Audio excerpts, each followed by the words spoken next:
Well, the violence in Chicago in the past week, it has been very shocking.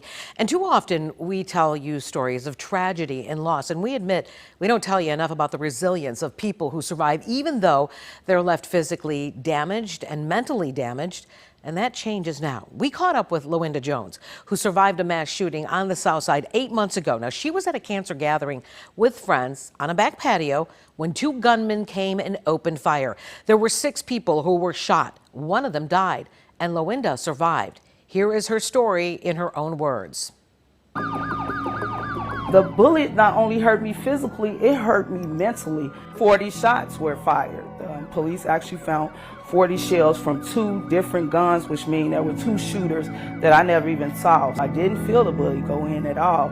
I didn't realize I was hit until I actually tried to get up. I had on like 3-inch heels, so when I tried to get up, I knew something was wrong with the leg. So all I saw was blood just spurting out, and I was hoping that I survived. I'm praying that no other bullets hit me and that I haven't been shot anywhere else in the body. We wrapped up my leg because I told them I lost a lot of blood. I could see it. So they wrapped up the leg. Everybody took their shirt off. My brother, my husband, and my sister even came out of her shirt. In the emergency room, they cut my clothes off.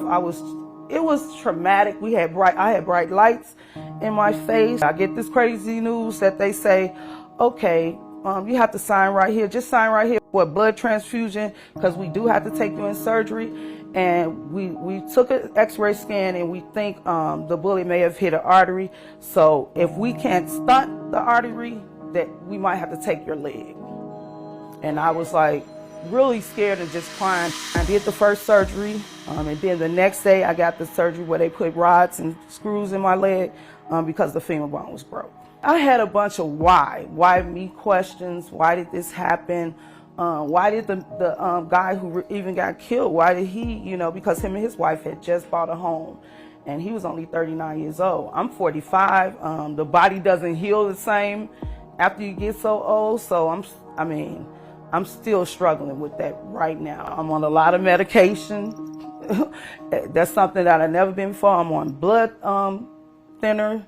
Because they found blood clots in my leg. I came home in a wheelchair. I started out in a wheelchair.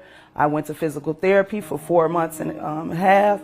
I worked myself up to a walker, and currently right now, I'm still on a cane and walking with a limp, and this is 8 months later. People don't understand that when you're shot, even though you survive, you go through a lot. At one point, I couldn't even dress myself.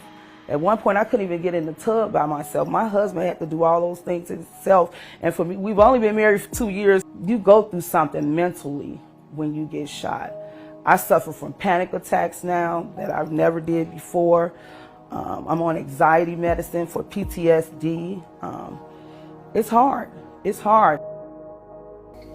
Now, Loinda says her children were traumatized by this whole ordeal, and they actually feared that they would lose their mom forever. Before this happened, she was working full-time in our building right here at Fox, and now she can't even work. But as soon as she can figure out an exit plan, she says she is moving out of Chicago. By the way, that bullet is still in her leg. Doctors say it's just too close to an artery to take it out.